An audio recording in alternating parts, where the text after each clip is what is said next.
It's launch day, and welcome to my review of Cities Skylines 2. I've been playing the game for a couple of weeks now. I've had the chance to get early access and also see the development of the version from Gamescom till today. And I want to give you my honest review on the current situation of the game. And to make it a bit more structured, we are going to talk about the base foundation of the game first, then we talk about performance, and then we talk about the future development and expectations I have. Now, this footage in the background is just for your eye pleasing. I will now guide you through the first thing, and this is the base foundation of the game.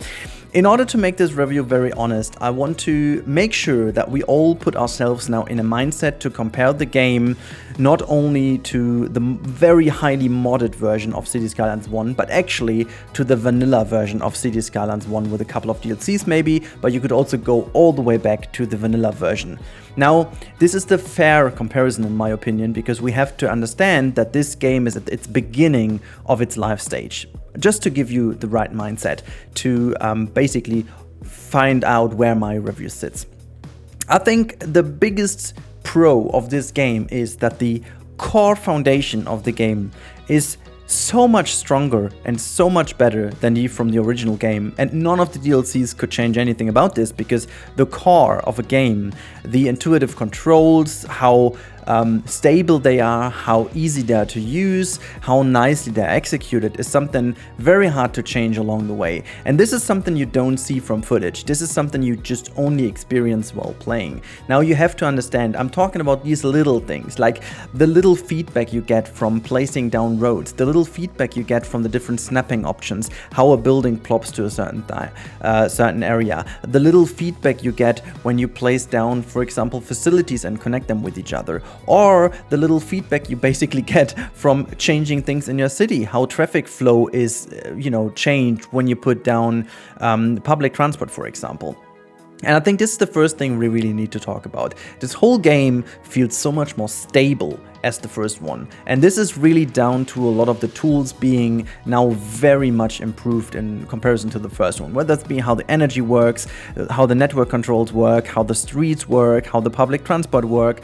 You can build so many things that you weren't able in the first one, let alone how fun it is to build intersections, to build crazy roundabouts with all the different connecting roads to it, highways, everything like that is a lot more fun, a lot more stable, a lot more easy to build. But we also have to talk about how buildings in general affect each other. Now, we have a huge amount of different types of buildings, different types of facilities, which you can basically upgrade. You can use them as like a smaller building and put more of these down, or you have the one building that you upgrade, which is always recommended if you have a good infrastructure to make use of it. But it just makes sense to talk about these things because they make the game so much more rich, we have a lot more transport options from the get-go, so as like subway, tram, the airplanes, the railroads, and the street systems. Obviously, you've got some nice outside connections of the world. We've got some good airport systems. Like, this is a well-rounded, content-wise first asset of the game, or first installation of the game, I should say. But we also have to talk about the base problems we have in this, content module, I want to call it, because there are a lot of things I'm missing essentially from the game, and we have to talk about this. This is, in my opinion, a missed chance, and specifically talking about detailing and props. Basically, they're non-existent in the base version of the game. Yes, you can detail very nicely with a lot of tricks because you have got a lot of elements in the game. We will get mods with the Paradox mod loader, but we're talking about this one specifically in the third part of the video. But they're not in-game, okay? They're not available. You can place individual trees. Yes, you can put down a couple of parks, and we have some landmarks and some feature buildings, which are nice, but they become very quickly irrelevant because they're so repetitive, You can really put them, like, maybe it's like not even more than 30 individual building pieces to detail your city, and all of these are like actual buildings and not really small, so there's like no fencing, there is no tree lines or like hedges, there are no individual props to kind of build walls or whatever, so that is something to take into consideration. I think this is a missed chance, like a basic module of contents as props, like, I don't know, 20 to 30 to 40 very generic props, just as fences, I don't know, some barrels, you know, backstage props, whatever, just some clutter. I don't know, this would be so useful in order to make your city more individual. That is definitely something I would say. Now, we also have to talk about the base foundation of the game comes with two different styles, the North American and the European style. First of all, I want to mention that this is a insane win for the game. I don't know why, but it has become a little bit more negatively talked about in the last couple of weeks because it's only North America and Europe. To be fair, I get the criticism that these two building styles are very similar to each other. Rather, they have huge differences, yes, but they are very nice to each other. You can use them pretty nicely with each other, but that also means things are becoming very much the same in a while, and we are very much dependent on getting a new set rather soon. So how about a tropical set? How about a South America style set, you know? That's right, but the fact that we have this availability in the game with a toggle right in there for the zoning options, for example, makes us play this game so super versatile in the future. And that is a foundational asset that is so important, because to bake that back into the game later on is nearly impossible. So I really love that it is in the game from the get-go and you can mix various areas of a city. I mean, just imagine how, for example, in the future you can have like a Tokyo town in your European city, or you can have like a more tropical area in your African city, while you still have some European influences in other parts of the city, as it is in the real world, simply by changing the style of your zoning, which have a better control over the growables, which is superb, and that will take away all the pressure of downloading a million assets in the future. I really love that, and I think this is a huge win for the game and such a positive aspect of this already pretty good foundation of the game. And the last bit I want to talk about is the general presentation of the game. People have been worried about the graphics and stuff. I think in general, specifically when zooming in, the graphics have improved dramatically. A lot of more consistency in the presentation. Cities Skylines 1 could look pretty brilliantly, but only if you modded it very hefty. But this one is not necessary. You don't need to mod it to make it look realistic when you use the camera options in the game. But these camera options, just to give you a small review on that one, they are way too complicated in my opinion. It's super powerful, way too powerful. It could have been made a little bit more like a game, which has easier controls. Now, if you master them, this is an insanely great tool, but it's very hard to master. So they could have done this a little more simple, but I'm quite sure they work on that because the feedback of creators have actually been directing them into this direction anyway. So hoping that is good. Before we go into the performance bit, okay, we finish this point real quick talking about you know, in general, the way how the game feels and the graphic influences that. As I said, the feeling of the game is so much more positive than the first game because it feels like an actual game, like a real game, you know, rather than a project that has become the game it is right now from the beginning. I think this is the big advantage, that I have played it from the first minute on, and then I had a huge break of like a couple of years before getting back into the highly modded era of Cities Skylines. So that brings me into the position to say that if you compare the base game version, we are in for a treat in the future. But yeah, let's continue to the performance of the game. This is the elephant in the room that we have to address. This is a next-gen project, and this is a game in a genre that in general is pretty difficult. Why is it so? Well, it is difficult because we're talking about a huge amount of individual rendering elements in a game. We're talking about each individual citizen being rendered and calculated and processed and simulated. And that is always very hefty on your computer, no matter how good the system is. And then I don't know how it works together with the engine. Improving the graphics so dramatically also means that there's a lot of more graphic stuff to be rendered as well. Speaking of VFX, speaking of water, speaking of everything basically, speaking of seasons, speaking of different growable stages of our nature, for example. Like, there's a lot that is going on in this very game at the same time. And this is why simulation games in general are a hard thing to get right. But, and this is the big but, we are still not there, you know. The performance, I have to say, I did not have that many issues with the game. I had very relatively seldom crashes, which is already, for my Cities experience, that is a completely new situation. I was so used to having crashes due to mods and stuff like that, that I basically planned my experience with crashes. And this time around, I did not have, actually not even mentionable, like, I don't know, maybe 3 or 4 crashes in all these weeks. It has been very comfortable, to be honest. But the performance,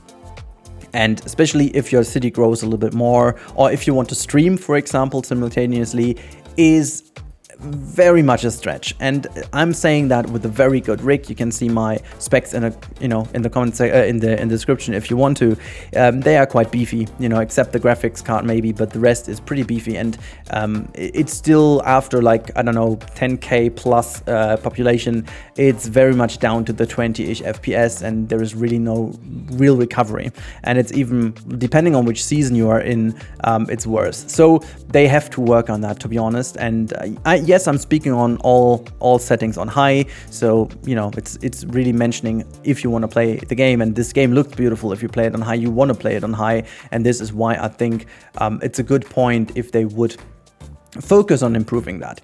But I will also give you a little bit of a positive vibe with it, because all the weeks that we have been giving feedback and Paradox has basically brought out updates, they have already improved it quite a lot. They have got written, at least for me, they have got rid of a lot of hiccups I had, a lot of frame drops and stuff like that. Most of this is actually fixed already, and now they are working continuously on improving the performance. But yes, it has to be mentioned, this is definitely a big problem for the launch. And if you don't have a super beefy computer, maybe wait a little, or at least test it, or whatever. If you have the chance to test it, maybe with a friend or so, try that first before getting it, because it is a lot of fun. And I would say the game is already in a good stage, but performance is an issue if you don't have a beefy computer system. It has to be said that clearly, to not make false expectations with you guys out there. But this is already what I wanted to talk about, the performance, because that's just legit what we have to talk about. We now need to talk about the way forward and my expectations. So basically, this version, as I've said in the first part of the video, this version of the game is meant to be the perfect starting point for a long journey. And you can feel it. It is a very solid starting point. The foundation is brilliant. The foundation works nice. The foundation feels good. It just doesn't run that well at this point, but the rest is already there. So the ingredients are all available and already balanced quite well. Speaking of balance, by the way, I quite like the balancing of the game. I quite like the balancing of how to develop the city. I think it's not perfect. There are a couple of little things that could be tweaked, but overall I had a great experience making my city work. It's getting more challenging the bigger you get, but it's also not too challenging to get it accessible. So I think they really hit this really good. I think this is a positive thing to mention, because it could have been all gone wrong. We know this from games like Planet Zoo, for example, where the franchise mode at the beginning, the first month, it basically wasn't playable at all. So I'm very happy to say and report that the balancing in the early stages of the game is really good for beginners, but also for advanced players, because you'll be, as an advanced player, you'll be pretty quickly into like a bit of a bigger city, but then you'll be also facing issues if you have made mistakes in the basic planning of your city. So that is pretty good. I think I like the balancing quite a lot, and this is something great to build upon. But now, this is also the other thing. I think the value of the game will be more visible the more updates we'll receive. So I'm not entirely sure how exactly they will address that, and if every DLC is, you know, also followed by a free update, and whatever the free updates will bring in, I don't know. But I can only tell that with all the stuff coming in the future, including this, what is already mentioned, the game obviously will become more rich. And I do expect specifically 2 things. The one thing is more detailing options, whether it's being props or network systems or mods actually that are allowed to be in here. This is badly needed to avoid the problem that in 3 months' time, every city from every creator and you yourself will look pretty much the same. This is badly needed in order to maintain a certain versatility of the game. Full stop. And I expect this to happen rather soon, because otherwise this would cause a little issue. The second one is also somewhat of a versatility element, but this is mostly down to the yeah, let's say the flexibility of what kind of city you can build. Because at this point in time, large northern hemisphere cities are pretty much doable, but everything that goes more to the southern region is going to be problematic. You can't even do too much of a Mediterranean area because the building style isn't given for that. So the European set is way more like Central Europe, Northern Europe, and the same thing applies for the US. So I definitely do expect a branching out into other continents and other regions of the world in order to make this game a lot more versatile. And here I am with potentially the biggest plus of this game. Yet again, I have to mention that again, because on the road forward, I think this is where the game can set itself apart the most from the first game. Because even with highly modded stuff, it was super difficult to get a really nice cultural appeal into an area. Yes, we had some very decent tropical series, we had some very decent like Australia, Northern American series, but they were all very much restricted to very urban areas, big cities, city vibes like that. But what we couldn't do was like really Caribbean islands, African towns, like Africa, for example, like South Africa with like maybe Kapstadt would have worked, but then again, Cape Town it is in English, would have worked. But then again, the rural areas around were basically impossible. Or just go to Asia, like a proper Asian city, without heavily modding it, impossible. And this game has created the foundation to become really this, a multicultural city builder that will enable you to build various cultures into your city, to build a multicultural city as well as a fully recreation of one region of the world. The more of this versatility is brought into the game. So I think I'm still very positive towards the game when you only look at the foundation of the game with its roadmap ahead, basically. But yes, I'm also worried about the performance because all of this beauty is nothing if you can't play beyond a certain population limit or without the graphics that we all deserve at this point. Anyways, that should be it for my review. I really hope you guys enjoyed it, for being a little bit more focused on my experience in terms of someone who's maybe not that deep into the modding and into the late stage Cities Skylines 1 era, but more into the overall Cities Skylines 1 experience versus this very experience over here now. So, should you get it? Maybe the one most question or the single most question that you will face. As I said, if you have a beefy computer and you cannot wait, then you buy it. If you do not own too many of the DLCs of the first game and you're not looking too much into modding, you should get the game, even on a lower graphics, because that's then the city builder you'll have fun with, because it's so much more versatile than the first vanilla game. But if you are either way into modding and you have like a very good status in Cities Skylines 1 at this point, or if you don't have a beefy computer, then you may wait a second before all these things have ironed out and you definitely have the step ahead that you require. So that's that. I really hope you guys enjoyed this very review. I'm gonna do another one in a couple of months' time to see where we've come. And until then, I wish you a good time. Thank you so much for watching and goodbye.